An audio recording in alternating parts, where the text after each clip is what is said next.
Different opal encasement today with a solid rod and hollow tubing. We just want to take our little opal here and pick it up cold off the bench and preheat the opal until it gets a nice glow to it. Something that also helps out with is polishing out any irregularities or anything on the surface of the opal. So just get a nice glow established there and set it down and try to stab it with your piece of rod real quick while it's still nice and hot. Once it's on the end of your piece of rod, you can flame polish that opal a little bit more and kind of gather it into the material. And as it heats, you just slowly push it in, and that kind of alleviates any of the air bubbles. And like I said, once it's pressed in, the boro, you can kind of reduce it around the opal, similar to doing a reduction marble. The material will fall over the opal.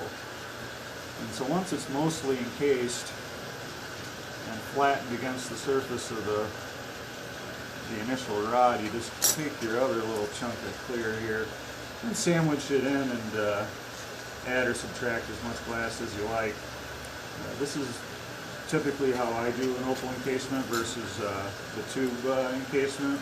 Most people that I meet prefer doing it in the tube. I just like to be able to flame polish the opal and heat it up nice when it's hanging off the end of your thing versus being trapped in the tubing the way it gets.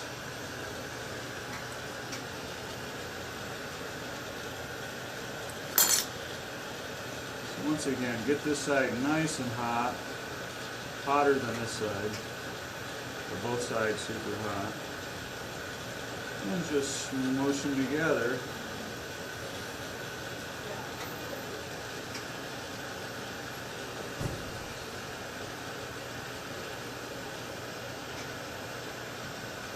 And for me, I find I get less air bubble problems doing it this way versus doing it with a piece of tubing.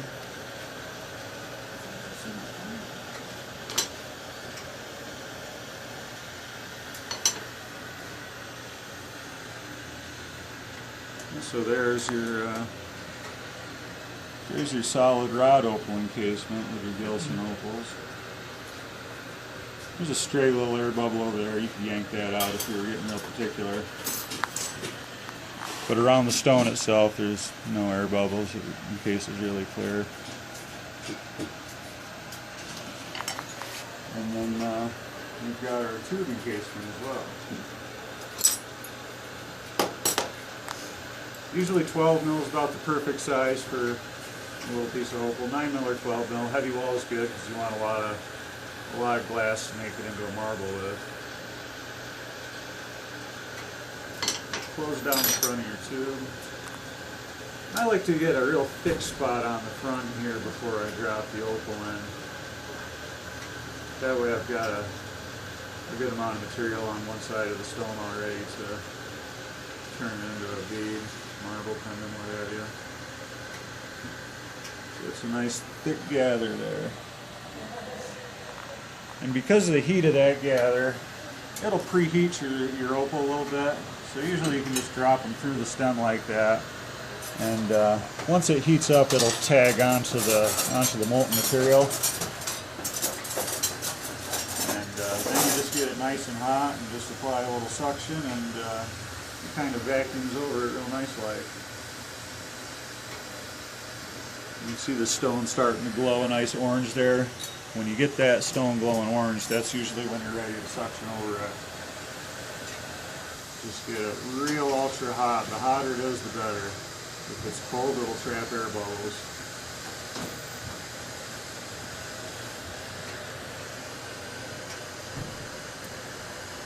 And you can see how that just suctions right over it.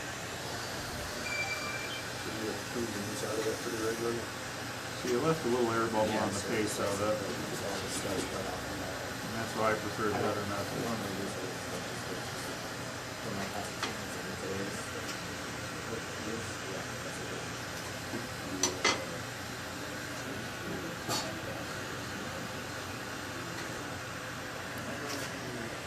There we go. And as you can see, I did manage to trap a little air there. It's a little too hot.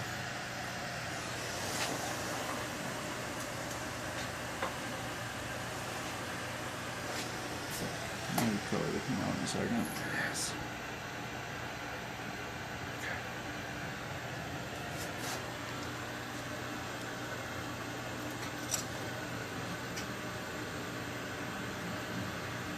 Came out pretty clean.